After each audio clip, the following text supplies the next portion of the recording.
should there be a limit to how far a filmmaker is willing to push an audience? Because there are certain horror movie scenes that stay with you for days, not because they're the scariest or necessarily the goriest, but because they leave us wondering whether a filmmaker has gone too far. Horror has always been about pushing boundaries, and it's one of few genres that is actively encouraged to make audiences feel uncomfortable. But every now and then a horror film comes along with a scene that feels like it's not just testing the characters, but it's testing us as the audience. Scenes that might make us stop and think, did they really need to go that far? Now, whether a film has gone too far is completely subjective, right? Some viewers might consider it a masterpiece, while other people might think it's exploitation. And for me, that's what makes horror so fascinating. It is constantly drawing a line between what people find entertaining,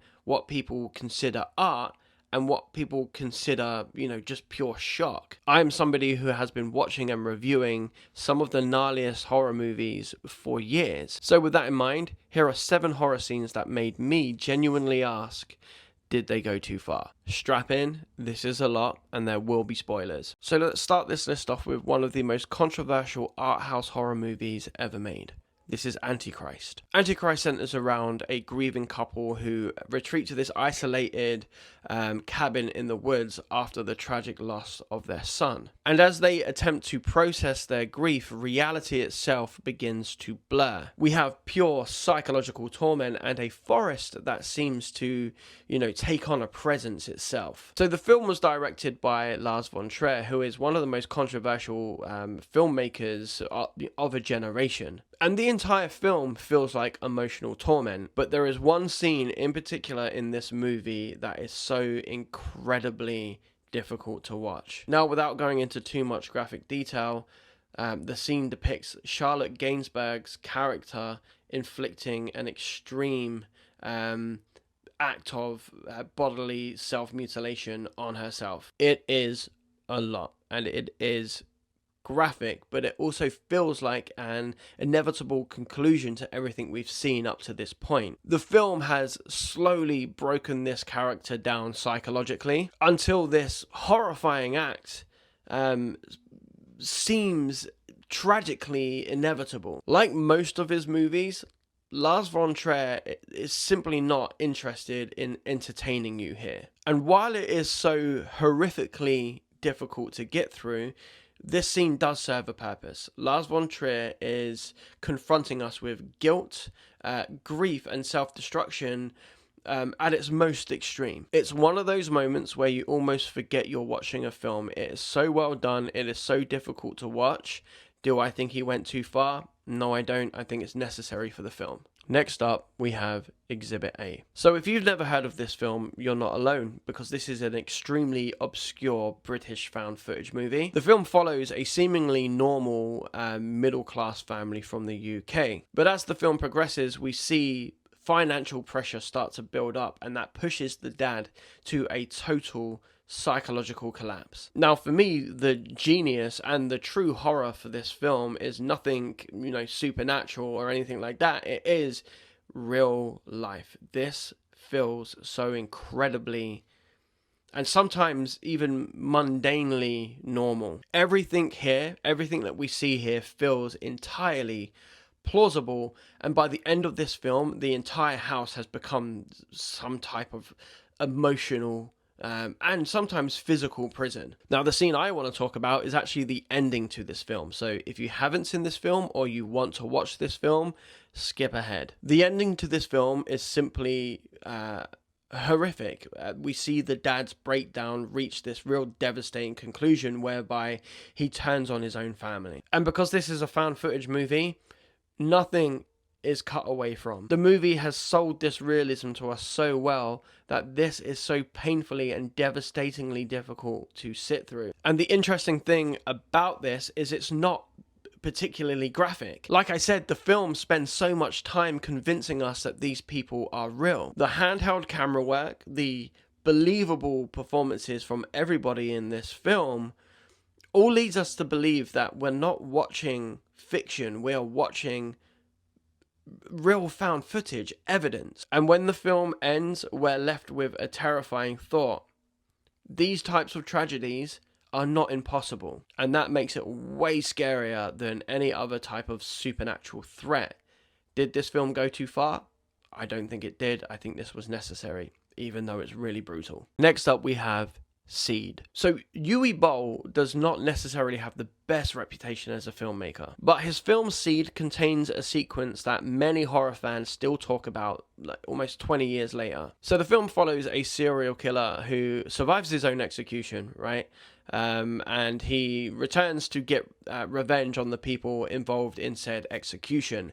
It's not a great film, but the scene I want to talk about involves this serial killer and his attack on a person with a hammer. Now, for me, what makes this scene so shocking isn't necessarily what happens, it's how long the camera refuses to look away. Most horror movies, you know, cut away after the first impact, but this film doesn't. Instead, this scene just keeps on going and going and going. And it's that refusal to give the audience any type of escape or break from what is happening creates genuine discomfort, regardless of, you know, how bad the film is or how bad the CGI is. This film relies so heavily on CGI, man. But this scene is way less about violence and more about endurance. You find yourself wanting this scene to end, but it simply doesn't. It just puts you through it for a very long time. I know that this isn't a great film, but it's a film that I saw when I was kind of getting into horror when I was in my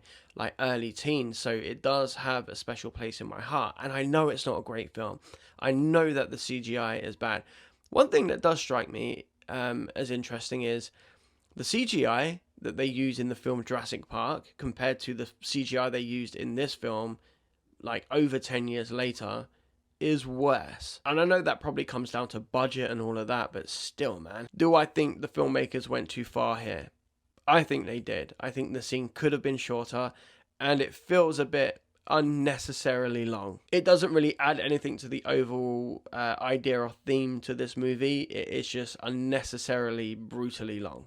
Next up, we have The Killer Inside Me. So technically, this isn't a horror film. It is a psychological crime thriller. But I'd argue that this scene is more horrifying than a lot of horror films made today. So the film follows this real quiet, unassuming deputy sheriff who is hiding an extremely violent personality underneath a real calm exterior. There is a scene in this movie involving a confrontation between this deputy sheriff and Jessica Alba's character that is the film's most controversial moment, or possibly one of the most controversial moments from any film released around this time. It is a relentless attack that just doesn't seem to want to end. It just carries on and carries on in a very graphic and very realistic way. The scene is so controversial that critics walked out and audiences have been arguing whether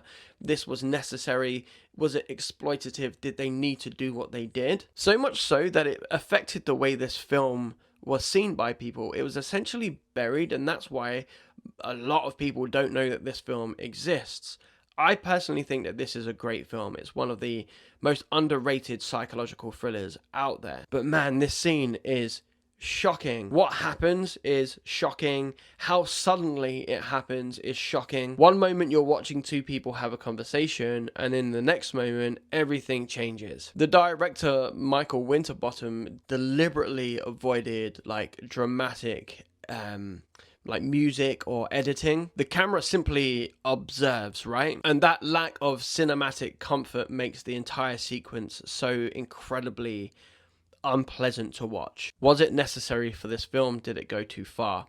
I don't think so. I think it highlights the pure hatred this character has for Alba's character. It is just brutal.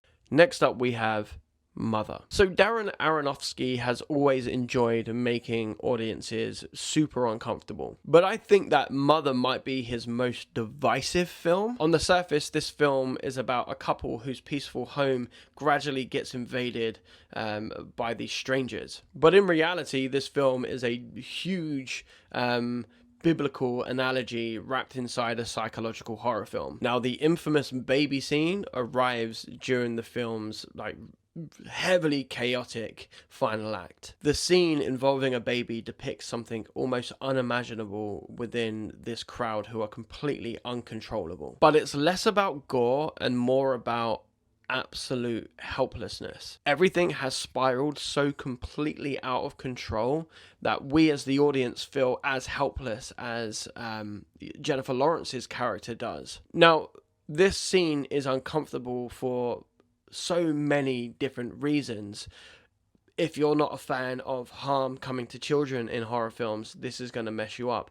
If you have young children yourself, this is going to mess you up. In horror, characters or young characters, especially like babies, are seen as, these icons of innocence, and they're almost safe, untouchable. And this movie throws that completely out the window. It's a moment where we don't think they're going to go there, and when they do, it's as horrifying as we imagined it to be. And it's one of those rare moments in horror cinema where everybody is united in the fact that this is horrific. But when you take into consideration what this film is about, what the allegory is, it certainly has its place in this film. I don't think it went too far. I don't think it was needlessly graphic, but it needed to happen. So next up, we have what I think to be one of the best possession horror films we've had in the past 30 years. This is When Evil Lurks. So if you haven't seen When Evil Lurks yet, stop what you're doing right now and please go watch it. It is incredible. So it's set in rural Argentina, and it follows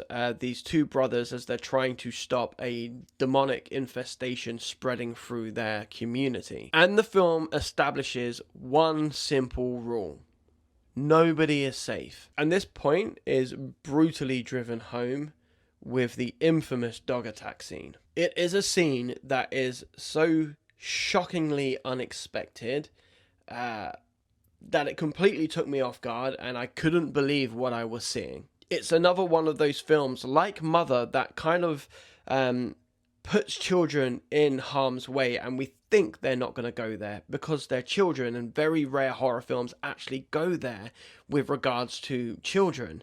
But this film goes there in absolute savage style. The brilliance of this sequence isn't just shock, it's also timing. The film weaponizes our assumptions of how these scenes usually play out, and by the time we've realized what's happened, it's too late, and it is just happening. The acting is incredible.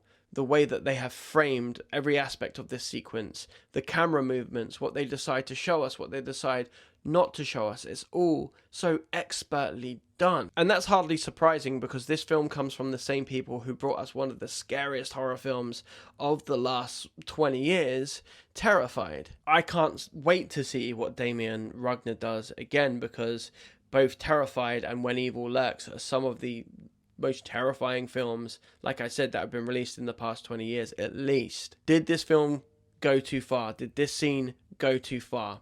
I don't think so. I think it was necessary to establish that point that no one in this film is safe, and they proved it. And finally, we have Mum and Dad. So if you haven't seen Mum and Dad, consider yourself lucky. This film is gross. It's a British horror movie that centers around a young woman who is kidnapped and held captive in this family home. And the longer she stays there, the more she discovers how disturbing and depraved this family are, and they are depraved. And there are many, many scenes in this movie that I could have added to this list, but there is one scene in particular that I think was too much. And I'm not just the only one. Many horror fans consider this one of the most disgusting scenes ever put to film. Now, without going into too much grim detail, the scene depicts the dad performing an act, shall we say, on a surgically removed organ, shall we say. It is graphic, it is disgusting, and it shows you all of it. It is so grim. Now, the reason it sticks with people isn't just because it's explicit. No, that is probably one of the main reasons why it sticks with people. But it crosses a social taboo that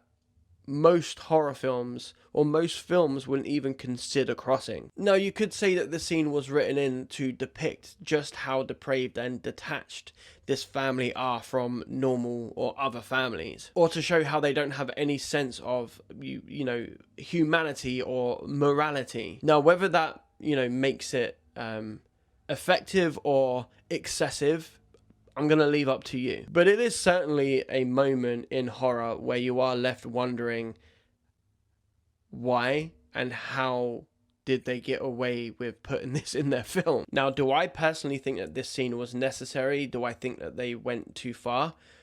I kind of do. There is more than enough in this film that highlights how morally empty this family already is. And it's a scene in the movie where I did think to myself, oh man, that was cheap almost, like it didn't need to be in there, and it felt like they wrote it in simply to be disgusting. So for me, horror has always been about testing boundaries. Sometimes these boundaries are, emotional or psychological. And sometimes filmmakers are willing to push audiences right to the edge of what they can handle. And the interesting thing for me is every single scene on this list, or every movie on this list, has its defenders, but it also has its critics. And I guess it's the same with any type of horror film. You're going to have people who love it, and you're going to have people who absolutely hated it. And I think this raises a very interesting question. Should there be a line? And if there is one, where do you draw it? Me personally, I don't think there should be a line. This is horror. We're meant to be confronting audiences. It's not meant to be easy. That's the whole point. But I think there is a difference between, writing a scene that is almost too much to bear because it adds something to the film, or explains something very important about the fundamentals of the film, and just putting something in there to be gross. Most of the films on this list have purpose. The scenes I've talked about have purpose and bring something meaningful to the film, and a couple of them just don't. They're there to be gross. Now, if you have a horror movie scene that I haven't mentioned that you watched and thought they went too far, let me know in the comments below. And if you like this type of content, consider subscribing to this channel, because we put out 2 videos a week where we talk about not just disturbing films, just horror in general. Lists, recommendations, horror movie breakdowns, and deep dives. You can also follow me on TikTok, Instagram, and Facebook, where I post videos daily. There are hundreds of movie recommendations on these socials, but in the meantime, be good to other people. Most importantly, be good to yourself. I will see you in the next one.